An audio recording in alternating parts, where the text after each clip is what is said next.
Loving, let's get naked, naked. Hello tout le monde, je suis super contente de vous retrouver aujourd'hui pour vous présenter un Get Ready With Me pour l'automne. Je suis vraiment contente parce qu'on arrive vraiment dans les saisons que j'aime énormément pour les couleurs, les tonalités, le make-up, le rouge à lèvres, les vêtements et tout, j'aime trop. Donc c'est parti pour celui de l'automne et je vais commencer par appliquer mon fond de teint, le Dior Backstage, en teinte 1.5 neutrale. Bon, au final je l'applique parce que j'ai ce réflexe un petit peu de l'appliquer comme ça en début de vidéo et en début de make-up, mais je peux vous conseiller de le faire après avec le type de make-up que je vais faire parce qu'il est tellement coloré, tellement chargé, il y a quelques petites chutes, du coup vaut mieux le faire après en fait.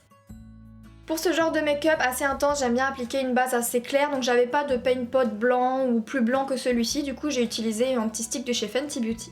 J'avais une idée bien précise du make-up que je voulais dans la tête, c'était un... Enfin vous allez voir après, je vais pas vous spoiler, il faut commencer avec des couleurs hyper flashy, hyper intenses, du coup j'ai décidé de rajouter une couche de blanc pour rendre un peu plus pastel la couleur que j'allais mettre après. Bon au final je l'ai trouvé un peu trop clair donc j'ai rectifié après. J'ai commencé par une touche blanche et je trouve ça sympa également, ça permet de raviver la couleur et de la pasteliser un peu.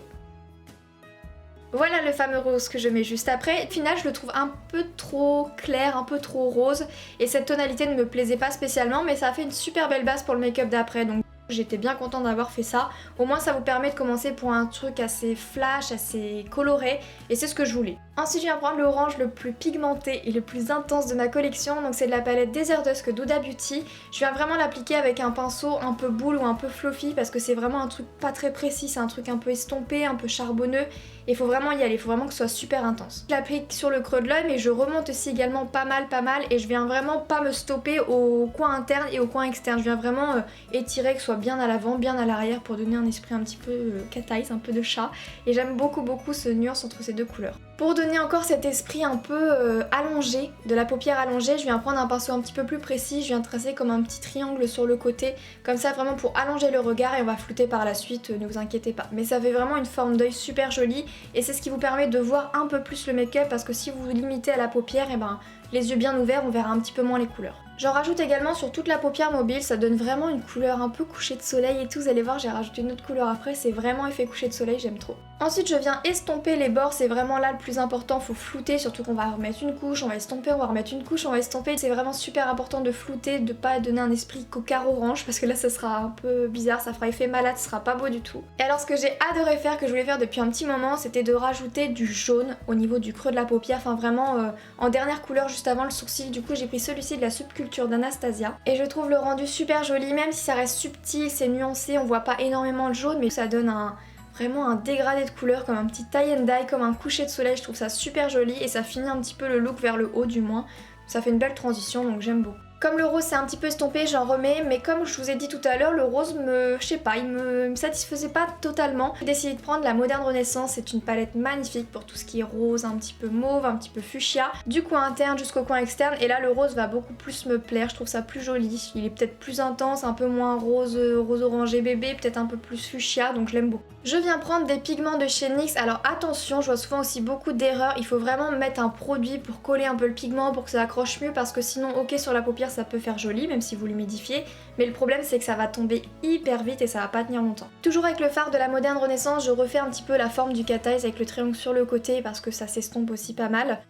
Ensuite l'étape de l'eyeliner, et comment vous dire que j'étais paniquée de le louper parce que si vous le loupez avec un make-up comme ça, pour le rectifier, je vous raconte pas la galère que c'est. Quand c'est des fards colorés et assez clairs comme ça, faut pas vous louper, donc attention. Avec une queue pas très grande, voilà, juste pour étirer et suivre un petit peu le côté allongé de l'œil, mais pas plus que ça. Puis c'est vraiment pour moi indispensable parce que comme je mets pas de faux cils, je n'ai plus de colle à faux cils, voilà. Sinon j'aurais bien voulu en mettre, mais comme j'ai pas de faux cils, faut charger un petit peu les yeux, sinon ça peut faire un peu fade parce que j'ai pas des cils très très longs. Puisque j'ai décidé d'utiliser un liner de la collection de Dior qu'ils ont sorti cet été avec plein de liners de plein de couleurs, et j'ai décidé d'utiliser le un peu violet bordeaux. C'est pas le violet violet, c'est un peu violine bordeaux, et j'ai décidé de faire un deuxième trait de liner juste au-dessus. Et je trouve ça trop joli, j'ai toujours beaucoup aimé le travail avec un liner d'une autre couleur, que ce soit doré, argenté, violet, vert et tout.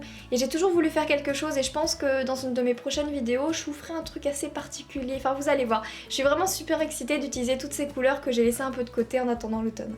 J'avais vraiment envie de vous faire quelque chose qui change. Peut-être que je vous ferai un make-up plus simple, un make-up routine d'automne par la suite, mais j'avais vraiment envie de vous faire des tutos qui envoient un petit peu du lourd, qui changent un peu d'habitude, donc je suis vraiment contente. Ensuite j'utilise le petit blanc de la Subculture, sauf que ce que j'avais oublié, c'est que ce blanc n'est pas totalement blanc et il a des sous-tons un petit peu rosés. Ça m'allait un petit peu moins bien, mais il est tellement intense et tout, je l'aimais beaucoup, donc j'ai décidé de l'utiliser en combo d'un autre fard de la petite palette de chez Dior, de Dior Backstage, la palette pour le teint un petit peu glowy.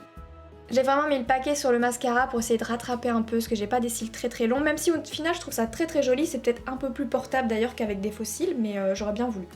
Ça faisait un moment également que je voulais utiliser ce produit Dior, donc c'est un fard un petit peu crème, un peu comme By Terry peut faire, que j'aime vraiment beaucoup ce de By Terry, et celui-ci de chez Dior est vraiment magnifique, donc c'est un petit peu dans les tons rosés. Et il est hyper lumineux, il y a un petit peu de blanc pétant dedans, du coup ça ressort super bien, et j'avais vraiment envie de mixer le fuchsia orange-rose, donc je suis très contente. Bon, je sais pas si vous avez remarqué, le teint était fait miraculeusement hors caméra. En fait, j'avais filmé tout en caméra, j'étais super contente. Le problème, c'est que ça a coupé en plein milieu. Et je m'en suis pas rendu compte forcément, bien joué, j'étais tellement concentrée.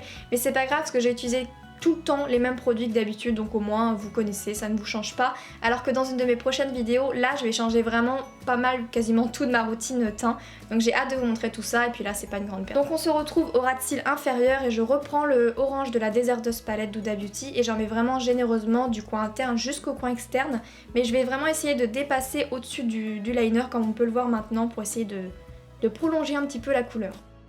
Et au niveau du rouge à lèvres, oh là là, mais j'ai tellement hésité, je me suis dit soit un fuchsia, un rose, un rouge, non peut-être pas quand même, un nude, un orangé, je me suis dit je mets toujours ce genre de ton. Et quand je dis automne, pour moi c'est couleur foncée et j'avais tellement envie de ressortir un bordeaux. Donc là c'est un bordeaux de chez Dior, je vais vous le dire, je l'ai à côté de moi, c'est le 982 Furious Matte. Et je suis tellement contente, ok c'est super chargé comme look, mais ça change de ce que je peux faire d'habitude déjà et je trouve que ça va trop bien ensemble, je trouve ça trop joli. Donc j'ai vraiment hâte d'avoir tous vos avis en commentaire, n'hésitez pas à me dire ce que vous pensez du make-up des yeux, de la bouche, le teint on se rattrapera dans une prochaine vidéo mais c'est toujours un peu comme d'habitude. Donc écoutez, voilà pour le look make-up. Les cheveux, j'ai juste relevé une partie de, comme je fais souvent, hein, une partie de mes cheveux à l'avant, en petite queue de cheval. Et voilà, et pour le look qui va suivre juste après, tout sera détaillé dans la vidéo. Donc écoutez, j'espère que cette vidéo vous aura plu. Si c'est le cas, n'hésitez pas à mettre un petit pouce vers le haut avec un petit commentaire, ça me ferait trop plaisir. Je vous fais plein d'énormes bisous ma beauty femme, et si vous voulez voir un autre Get Ready With Me d'automne, n'hésitez pas à me le dire. Du coup, on se retrouve demain pour une prochaine vidéo et je vous fais plein de bisous.